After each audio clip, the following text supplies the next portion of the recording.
이제 석주 후면 부활주일을 맞이하게 되는데요. 부활주일 전 40일 기간을 사순절이라고 합니다. 제가 사순절에 대해서는 단 한 번도 주일 설교를 한 적이 없는 것 같아서 오늘은 진행되던 사도행전 강의를 잠시 멈추고 사순절과 고난에 대한 예수님의 모습을 함께 묵상하고자 합니다. 아버지께서 주신 잔이라는 제목으로 요한복음 18장 1절부터 11절 말씀, 화면을 따라서 제가 한 절, 여러분들이 한 절 함께 교독합니다. 예수께서 이 말씀을 하시고 제자들과 함께 기드론 시내 건너편으로 나가시니 그곳에 동산이 있는데 제자들과 함께 들어가시니라. 그곳은 가끔 예수께서 제자들과 모이시는 곳이므로 예수를 파는 유다도 그곳을 알더라. 유다가 군대와 대제사장들과 바리새인들에게서 얻은 아랫사람들을 데리고 등과 횃불과 무기를 가지고 그리로 오는지라.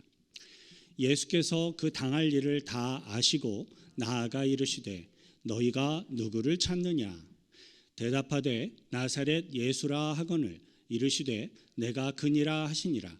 그를 파는 유다도 그들과 함께 섰더라. 예수께서 그들에게 내가 그니라 하실 때 그들이 물러가서 땅에 엎드러지는지라. 이에 다시 누구를 찾느냐고 물으신대 그들이 말하되 나사렛 예수라 하거늘. 예수께서 대답하시되 너희에게 내가 그니라 하였으니 나를 찾거든 이 사람들이 가는 것은 용납하라 하시니 이는 아버지께서 내게 주신 자 중에서 하나도 잃지 아니하였사옵나이다 하신 말씀을 응하게 하려 함이로라. 이에 시몬 베드로가 칼을 가졌는데 그것을 빼어 대제사장의 종을 쳐서 오른편 귀를 베어버리니 그 종의 이름은 말고라. 함께 읽습니다. 예수께서 베드로더러 이르시되 칼을 칼집에 꽂으라. 아버지께서 주신 잔을 내가 마시지 아니하겠느냐 하시니라. 아멘. 우리 기독교가 전통적으로 지키고 있는 사순절은 부활절 전에 주일을 제외한 40일 기간 동안에 예수 그리스도의 순환을 묵상하며 특별히 더욱더 경건한 삶을 훈련하는 기간입니다. 부활절이 주일이기 때문에 사순절은 항상 수요일에 시작을 하게 되는데요. 사순절이 시작되는 수요일을 한국말로는 제의 수요일, 영어로는 애쉬 웬스데이라고 부르죠. 무언가 다 타버리고 남은 재, 그 재는 순환과 죽음을 상징하는 것이기에 사순절이 시작되는 첫 수요일을 제의 수요일이라고 부르는 것은 굉장히 적합한 표현이라 생각이 됩니다. 기독교의 일부 감리교 계열에서는요, 이 제의 수요일에 종려나무 가지를 태워서 만든 재를 사용을 해가지고 몸에 십자가를 그리며 표시를 하기도 하는데요. 그러한 의식은 굳이 성경적인 것이라 말하기는 조금 무리가 있습니다. 어쨌든 초기의 성도들은 예수님의 순환을 묵상하며 절제, 기도, 그리고 금식에 집중하기 위해서 집안에 있는 달콤한 간식 혹은 고기, 유혹이 될 만한 모든 좋은 음식들을 다 치워버리고 비우는 그러한 경건 훈련을 하였습니다. 그러기 위해서 사순절이 시작되는 첫 수요일의 전날, 즉 화요일이죠. 화요일에는 성도들이 집안에 있는 달콤한 간식, 고기, 좋은 음식들을 다 소모하기 위해서 그걸 다 꺼내놓고 굉장히 풍성한 식탁을 차리게 되었다고 합니다. 초기에 성도들이 사순절이 시작되는 첫날의 전날, 화요일에 풍성한 식탁을 맞이하는 것은 이 사순절 기간을 더욱더 철저하게 맞이하며 절제와 금식과 경건을 훈련하기 위한 경건한 자연스러운 모습과 상황이었습니다. 하지만 시간이 흘러가면서요, 이 사순절 전날 화요일의 이 풍성한 식탁 문화가 기름진 화요일이라는 이름으로 쾌락을 추구하고 탐욕을 추구하며 큰 파티를 하는 세상적인 날로 변질이 되어서 전파되기도 하였습니다. 따라서 기름진 화요일의 문화는 우리 기독교와 전혀 상관이 없는 지극히 세상적인 사람들이 쾌락을 추구하는 것일 뿐입니다. 예수님께서는 우리 인간들의 모든 죄를 대속하시기 위해서 모진 고통과 고난과 죽음을 다 당하시고 견뎌내심으로써 십자가에 죽으셨고 생명의 능력으로 부활하셨습니다. 따라서 우리 믿음의 성도들이 이 사순절 기간을 통해서 예수님이 당하신 고난, 예수님이 당하신 죽음을 우리들이 깊이 묵상하며 믿음으로 절제하고 금식하며 경건의 훈련을 행하는 것은 굉장히 바람직하고 아름다운 기독교의 전통일 것입니다. 사순절은 예수 그리스도께서 당하신 고난을 묵상하며 경건을 훈련하는 기독교의 절기입니다. 고난은요, 우리 모든 사람에게 있어서 굉장히 중요한 이슈예요. 누구든지 고난받기를 원하며 바라는 사람은 없지만 고난이 아예 없는 사람도 이 세상에는 존재하지 않습니다. 이 세상을 살아가는 모든 사람들에게는 누구나 다 각자의 고난이 분명히 존재합니다. 그리고 이 세상을 살아가는 우리들은 그 고난과 분명히 맞서야 한다라는 것입니다. 문제는 이 고난을 어떻게 맞이하고 어떻게 풀어가느냐 하는 것이 굉장히 중요합니다. 왜냐하면 나에게 주어진 그 고난을 내가 어떠한 자세로 맞이하고 그것을 어떻게 풀어가느냐에 따라서 우리 모든 성도들의 삶과 믿음이 굉장히 큰 차이점을 만들어낼 수 있기 때문에 그래요. 제가 샤이앤 와이오밍에서 첫 담임 목회 사역을 하고 있었을 때 우연히 공부하게 되었던 한 예화가 있어서 소개를 하려고 합니다. 바이올린을 전공하는 한 자매가 제가 사역하는 교회 예배에 참석하게 되었는데요. 유학생 신분임에도 불구하고 와이오밍 주립대학에 풀 스칼라십을 받고 공부하러 온 굉장히 실력 있는 자매였습니다. 한 번은 그 자매의 바이올린 연주를 레코딩을 해서 DVD를 제작을 할 일이 있어서 제가 할 수 있는 수준에서 도움을 준 적이 있었습니다. 그때 그 자매가 연주하던 음악은 바이올린을 전혀 연주할 줄 모르는 제가 들어봐도 정말로 굉장히 까다롭게 느껴졌는데요. 토스카니니라는 사람이 작곡 편곡한 곡이었습니다. 갑자기 궁금해져서 토스카니니라는 사람을 제가 이제 좀 관심을 갖고 스터디를 하게 되었습니다. 토스카니니는 이탈리아 태생의 관현악 지휘자로서 전 세계 명성을 날렸는데요. 많은 사람에게 사랑을 받았던 사람입니다. 그런데 그는 원래 첼로를 연주하는 첼로 연주자였다고 해요. 그에게는 남다른 한 가지의 고난이 있었습니다. 그것은 그가 아주 심한 가까이에 있는 것들을 이렇게 잘 보지 못하는 그러한 문제가 있었어요. 그래서 악보를 잘 보지 못하는 그러한 고난이 있었습니다. 그는 관현악단의 일원으로 연주를 할 때마다 앞에 놓인 악보를 빠르게 잘 볼 수가 없기 때문에 모든 악보를 미리 머릿속에 다 암기해 놓고 연주해 나가곤 했다고 합니다. 한 번은 그가 첼로를 연주하는 한 명의 첼리스트로서 오페라 아이다를 브라질에서 연주할 기회가 있었습니다. 그런데 갑자기 연주회 직전에 이 지휘자와 단원들 사이에 심각한 언쟁이 있었고 지휘자가 공연장을 그냥 떠나버리는 그러한 사건이 일어나게 되었습니다. 부지휘자가 대신해서 지휘를 하려고 시도를 했지만 관중들의 거센 야유와 비난 때문에 부지휘자도 지휘를 포기하고 내려오게 됐다고 해요. 사면초가에 빠진 그 상황에서 오페라의 모든 악보를 모든 악기별로 파트별로 모든 악보를 다 외우고 있는 토스카니니가 지휘를 한번 해보면 어떻겠느냐라는 갑작스러운 제의를 받게 됩니다.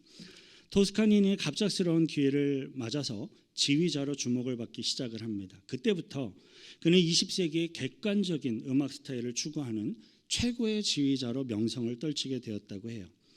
토스카니니에게 악보를 잘 볼 수 없었던 근시안의 어떤 질병은 분명히 큰 고난이었을 겁니다. 그러나 그가 심각한 눈을 잘 보지 못하는 악보를 잘 읽지 못하는 고난이 있었기 때문에 그는 모든 악보를 모조리 다 외워야만 했습니다. 그는 분명히 남들보다 더 많은 연습, 더 많은 훈련을 해야만 했을 겁니다. 그리고 그 고난의 과정이 있었기 때문에 그는 위대한 관현악 지휘자로 명성을 떨칠 수 있었던 거예요. 우리들에게 주어진 혹은 주어질 수 있는 어떤 고난에 대해서 우리들이 그 고난에 어떻게 대하며 어떻게 행동을 하는가 하는 이것은 우리들의 삶과 우리들의 신앙생활에 굉장히 큰 차이점을 만들어낼 수가 있습니다. 오늘의 성경 본문은 예수님께서 예수님의 눈앞에 닥친 심각한 죽음을 위협하는 목숨을 위협하는 심각한 고난을 예수님이 어떻게 받아들였고 또 어떻게 감당하셨는지 우리들에게 잘 보여주고 있습니다. 오늘 말씀을 통해서 저와 여러분들 각자에게 주어진 혹은 앞으로 혹시라도 있을 수 있는 고난에 대해서 어떻게 우리들이 대처하고 어떻게 풀어가야 할지 성령님의 조명을 받는 그러한 소중한 기회가 되시길 바랍니다.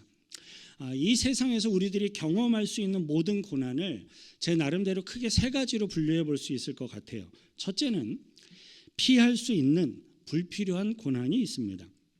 가령 술을 많이 마시고 나서 운전을 하다가 교통사고를 내고 고난을 경험하게 되는 그런 경우예요. 이러한 종류의 고난은 항상 죄악과 부주의로부터 오도록 되어 있습니다. 이러한 종류의 고난은요, 죄악을 우리들이 좀 멀리하고 하나님을 묵상하며 거룩한 그러한 삶을 추구를 한다면 이런 불필요한 고난을 아예 경험하지 않을 수 있는 그러한 종류의 것들입니다. 저와 여러분들은 항상 예수님 안에서 거룩하고 신중함으로써 불필요한 고난을 경험하지 않기를 축원드립니다. 둘째로는 피할 수 없는, 누구나 다 당할 수밖에 없는 불가항력적인 고난이 있습니다. 가령 천재지변으로 인한 홍수, 지진, 화산, 폭발 혹은 어떤 대유행으로 번지는 전염병, 질병 같은 것들입니다. 그리고 셋째는요, 어떤 비전과 목표를 달성하기 위해서 스스로 그것을 선택하고 결정하는 고난이 있습니다. 가령 선교사들이 복음을 전하기 위해서 선교지에 나가고 고생을 하며 그 척박한 삶에서 고난을 맞이하는 것과 같은 그러한 것들입니다. 오늘 본문에 나타나는 예수님의 모습도 정확히 여기에 해당하는 것으로서요, 겟세마네 동산에서 십자가에 달리시기 위해 붙들리는 장면이 오늘 본문 가운데 소개되고 있습니다. 예수님께서는 우리 인생들이 어떤 고난을 맞이하게 될 때 그 고난 앞에 우리들이 어떻게 생각을 하고 어떻게 행동하며 또 어떻게 대처하며 나아가야 하는지 몸소 보여주심으로써 잘 가르쳐주고 계십니다. 오늘 저와 여러분들은 오늘 본문 가운데 성경 가운데 나타나는 예수님의 모습을 통해 배우고 훈련하심으로써 고난 가운데에서도 승리할 수 있기를 축원드립니다. 자, 그렇다면 고난을 우리들이 맞닥뜨리게 되었을 때 우리는 무엇을 해야 합니까? 첫째, 고난을 맞이하게 될 때 필요한 것은 무엇이 하나님의 뜻이고 무엇이 하나님의 기뻐하시는 것인지를 깊이 묵상하는 것입니다. 본문 1절, 2절 그리고 11절 함께 읽겠습니다.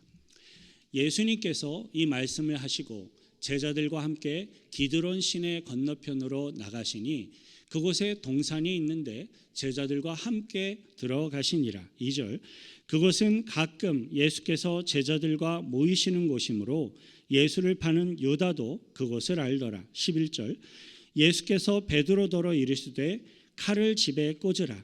아버지께서 주신 잔을 내가 마시지 아니하겠느냐 하시니라.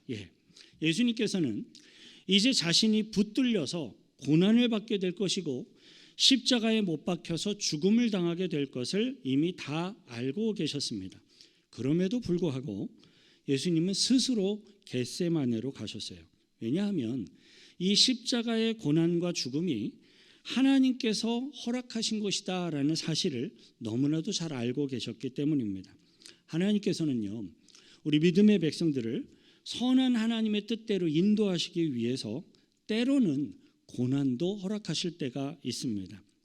예수님께서는 고난의 십자가를 통해 온 인류에게 구원의 길을 열어주시고자 하시는 하나님 아버지의 뜻을 잘 알고 계셨습니다. 때문에 비록 자신이 잡혀가서 고통과 죽음을 경험하게 될 것을 아시면서도 그 장소를 향하여서 스스로 나아가실 수가 있었던 거예요.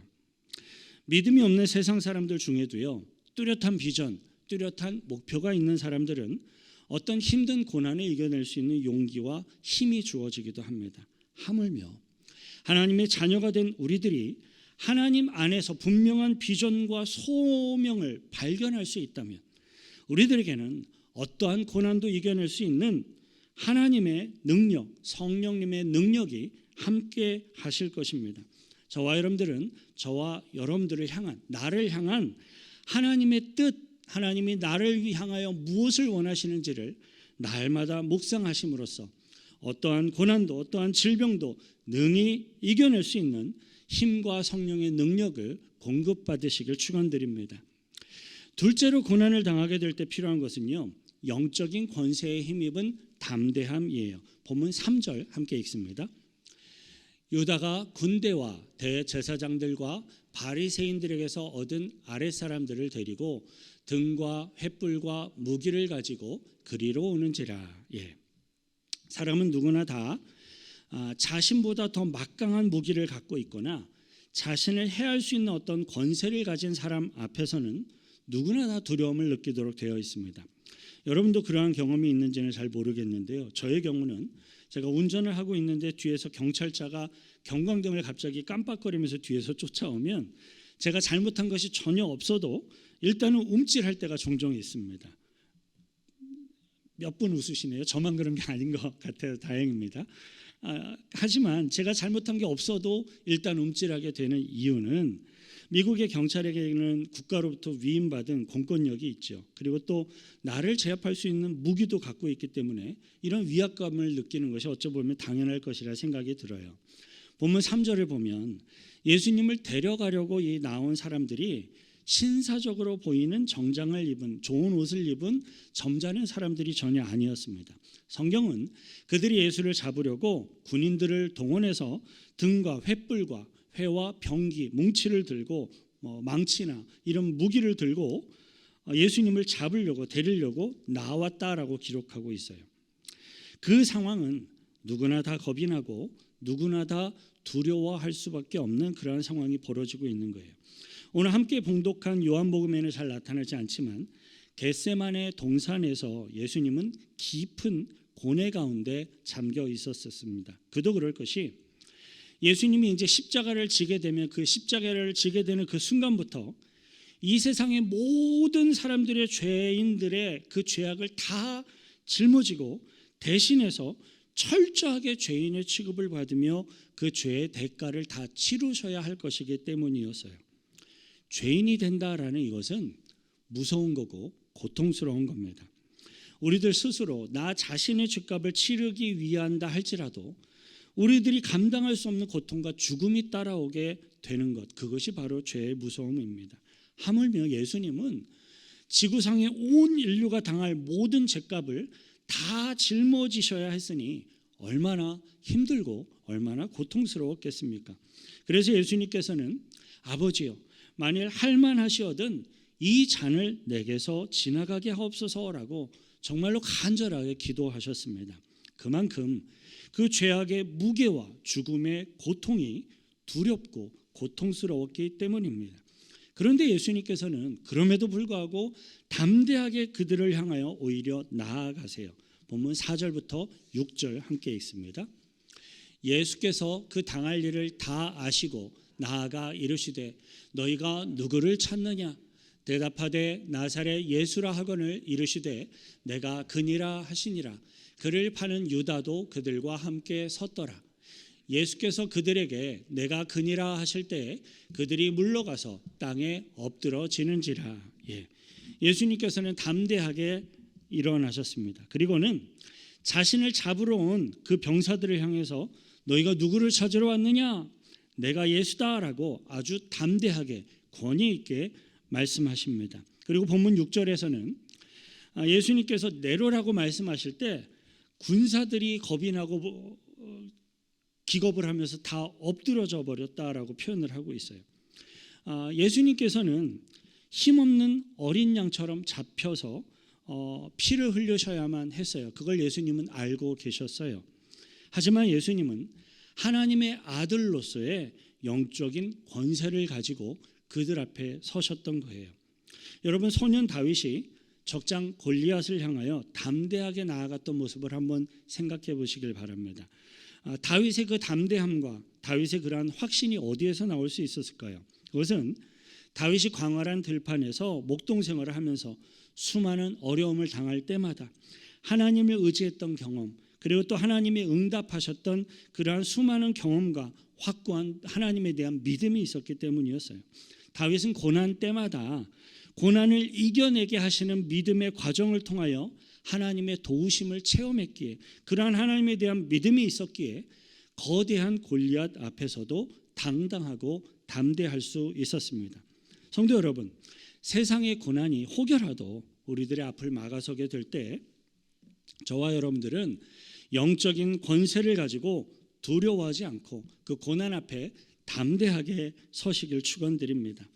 자, 이제 고난 앞에 담대해야 되겠다라는 것은 알겠는데, 근데 어떻게 하면 담대할 수 있습니까? 어떻게 하면 담대할 수 있을까요? 그 해답은요, 기도입니다. 셋째로 고난을 맞이할 때 필요한 것은 기도 생활과 기도의 훈련이에요. 마태복음 26장 44절부터 46절을 함께 읽겠습니다. 또 그들을 두시고 나아가 세 번째 같은 말씀으로 기도하신 후 이에 제자들에게 오사 이르시되 이제는 자고 쉬라. 보라, 때가 가까이 왔으니 인자가 죄인의 손에 팔리느니라. 일어나라, 함께 가자. 보라, 나를 파는 자가 가까이 왔느니라. 예수님께서는 겟세마네 동산에서 땀이 피로 변할 만큼 정말로 간절한 기도를 하신 이후에야 더욱더 담대해지셨고, 오늘 성경은 그것을 보여주고 있습니다. 우리들은요, 기도를 통해서 하나님의 뜻을 확인할 수 있고요, 성령님의 도우심을 입음으로써 담대할 수 있습니다. 고난과 역경이 넘실거릴 수 있는 그러한 이 세상은 분명히 우리들의 몸과 마음을 위축시킬 수 있어요. 하지만 겟세마네 동산에서 예수님이 간절히 기도하셨던 것처럼 그러한 간절한 기도가 저와 여러분들의 삶 가운데 있다면 우리는 담대함을 잃지 않게 될 것입니다. 성령의 권능을 힘입게 될 것입니다. 혹시 우리들 가운데 어떤 환난과 고난 때문에 힘들어하시는 분들이 계신지요? 혹시 내일을 예측할 수 없는 그런 두려움과 불안함 때문에 마음을 졸이고 계시는 분들이 계신지요? 또는 그러한 거창한 것은 전혀 아닐지라도 나만의 어떤 고난으로 어려움을 느끼는 분들이 계시다면 겟세마네 동산에서 땀이 피로 변할 만큼 기도하셨던 예수님처럼 정말로 간절히 기도하시기를 바랍니다. 그렇게 기도할 때 하늘의 영적인 권세를 소유한 하나님의 백성으로서 기도함으로써 모든 고난 앞에 담대하고 또 결국에는 승리할 수 있게 될 줄 믿습니다. 우리는 모든 고난과 역경을 극복하고 승리하는 삶을 살 수 있어요. 기도가 거기에 있어야 합니다. 네 번째로 고난을 맞이할 때 필요한 것은 그리스도의 사랑, 배려를 더욱더 훈련하는 거예요. 의외이지만 예수님이 그렇게 하셨어요. 본문 7절부터 11절 함께 읽습니다. 이에 다시 누구를 찾느냐고 물으신대 그들이 말하되 나사렛 예수라 하거늘 예수께서 대답하시되 너희에게 내가 그니라 하였으니 나를 찾거든 이 사람들이 가는 것은 용납하라 하시니 이는 아버지께서 내게 주신 자 중에서 하나도 잃지 아니하였삼나이다 하신 말씀을 응하게 하려 함이러라. 이에 시몬 베드로가 칼을 가졌는데 그것을 빼어 대제사장의 종을 쳐서 오른편 귀를 베어버리니 그 종의 이름은 말고라. 예수께서 베드로더러 이르시되 칼을 칼집에 꽂으라. 아버지께서 주신 잔을 내가 마시지 아니하겠느냐 하시니라. 사람들은 누구나 다 고난을 당하게 될 때 이기적으로 변하기가 쉬워요. 다급해지면 딴 사람 챙기기 전에 나 먼저 살려고 이기적으로 변하고 자신만을 위하는 죄성을 우리 모두가 다 누구나 갖고 있습니다. 그러나 우리 예수님께서는요, 똑같은 사람의 몸을 갖고 계신 예수님이셨지만 극도의 그 위기의 상황을 맞이하게 되었음에도 불구하고 제자들의 안전을 생각해서 배려하고 계세요. 예수님께서는 심지어 자신을 잡으러 온 그 사람들의 생명도 해하지 않도록 베드로의 검을 치우라라고 명령하고 계십니다. 우리 하나님께서 그의 백성들에게 고난을 허락하셨다면 그 고난은 정금과도 같은 귀하고 값진 인생으로 변화시키기 위한, 성장시키기 위한 하나님의 인도하심이고 하나님의 축복의 방법입니다. 하나님의 백성들에게 있어서의 고난은 단지 힘들고 단지 어려운 것으로만 끝나는 것이 결코 아님을 믿습니다. 우리 하나님의 백성들에게 있어서의 고난은 우리들의 영혼과 우리들의 성품과 우리들의 믿음이, 능력이 성장할 수 있는 기회이고 하나님의 큰 축복 앞으로 나아갈 수 있는 축복의 기회입니다. 사랑하는 성도 여러분, 물론 고난은 반갑거나 기쁜 게 아니죠. 그러나 고난을 두려워하거나 고난 가운데 불만과 불평으로 인생을 낭비하지 마시기 바랍니다. 오히려 고난이 있을 때 불평과 불만이 아니라 하나님의 뜻을 묵상하는 기회, 하나님이 기뻐하는 것이 무엇인지를 묵상하며 점검하는 기회로 삼으십시오. 더욱더 열심히, 더욱더 간절히 기도하심으로써 영적인 권세를 힘입고 담대하게 서십시오. 그리스도의 사랑을 훈련하시고 그리스도의 배려를 훈련하심으로써 축복의 그릇을 더욱더 크게 하십시오. 특별히 예수 그리스도의 순환과 고난과 죽음을 묵상하고 경배하며 각 개인의 경배와 또 절제, 경건을 훈련해야 하는 이 사순절 기간을 지나가는 동안 저와 여러분들은 조금이라도 더욱더 기도하고 조금이라도 더욱더 경건함으로 나아가시기를 바랍니다. 하나님께서 저와 여러분들에게 성령으로 기름 부으시고 하늘의 권세로 허락하심으로써 모든 환난과 고난을 능히 이기고 결국엔 승리하게 하실 줄 믿고 축원드립니다. 이 시간 같이 함께 기도하실 때에요. 부활절을 맞이하기 전까지 예수님이 당하셨던 그 고난을 우리들이 다시 한번 더 묵상하며 또 우리들의 삶 속에 절제된 경건한 삶으로 주님 앞에 나아가기를 원하오니 우리들을 붙들어 주시고 인도해 달라고 기도하십시다.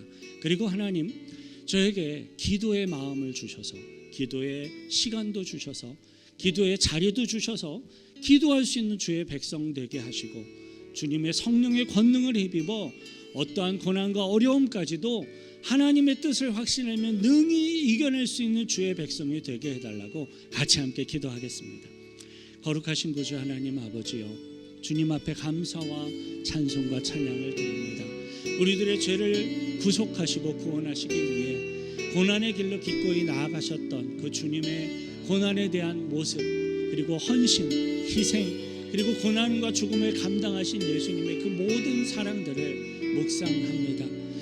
고난의 그 절체절명의 위기의 순간에서도 제자들의 안전을 배려하셨고 자신을 잡으러 헤아려 왔던 그 군인들의 생명까지도 배려하셨던 예수님의 사랑과 또 그 마음들을 우리들이 함께 배우며 훈련하기를 원합니다. 주님, 우리들에게 은혜를 부어주시고 더욱더 기도의 마음을 주시고 기도할 수 있게 하셔서 주님이 가지셨던 이러한 희생과 사랑과 배려와 성령의 용기를 갖게 하셔서 우리들이 주어진 삶 가운데 승리하며 주님께 영광 돌려드리도록 붙들어 주시고 인도하여 주옵소서.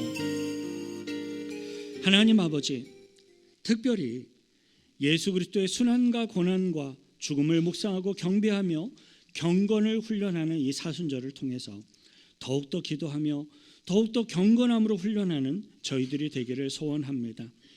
고난 가운데 좌절하거나 불평함으로써 인생을 낭비하는 자들이 아니라 예수님을 따라 고난의 상황 속에서도 믿음으로 영적인 훈련을 함으로써 날마다 승리의 삶을 살아갈 수 있도록 우리들에게 믿음을 주시고 축복하여 주옵소서. 우리를 구원하신 주 예수 그리스도의 이름으로 기도하옵나이다.